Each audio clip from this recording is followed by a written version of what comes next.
For my GiveMe5, I decided to do intervention strategies of existential therapy. The first one I wanted to talk about is storytelling. Storytelling uses creative metaphors to tell individualized stories that help address challenging experiences the client may have. When you tell these stories, you use characters that the client would identify with in order to help them find possible solutions, and it gives them an opportunity to get some insight and reflection on their self. It's a good way to bypass any possible resistance that the client may be feeling, and it's often used with children.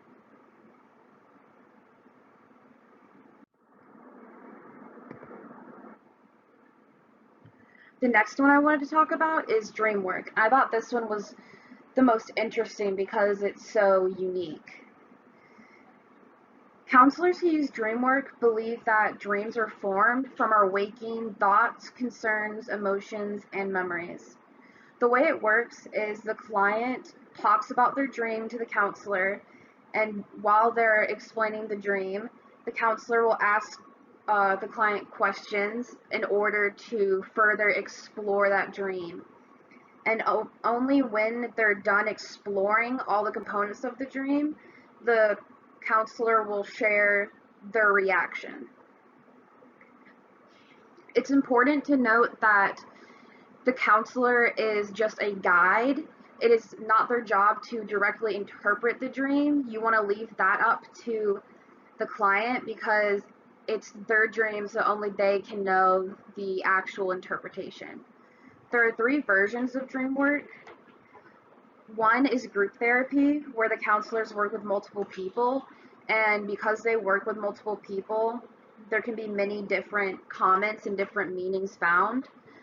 The next one is image rehearsal therapy, which is used for reoccurring dreams or nightmares, and this is when the client is told to rewrite the dream every day with a more pleasing ending.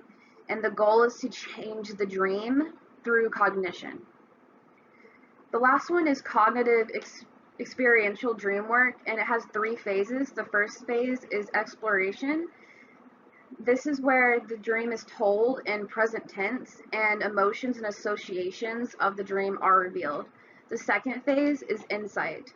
This is where connections are made to real-life experiences, areas of concern, and personality dynamics. The third phase is action, where the counselor helps the client decide what to do with the information from the dream. And I think that this last version of dream work is the one that most relates to this theory. The last strategy I want to talk about is sharing existence in the moment. And this is all about the counselor-client relationship. In order to share existence in the moment, you have to have a strong counselor-client relationship, and the counselor needs to always be aware of what is going on in the present relationship.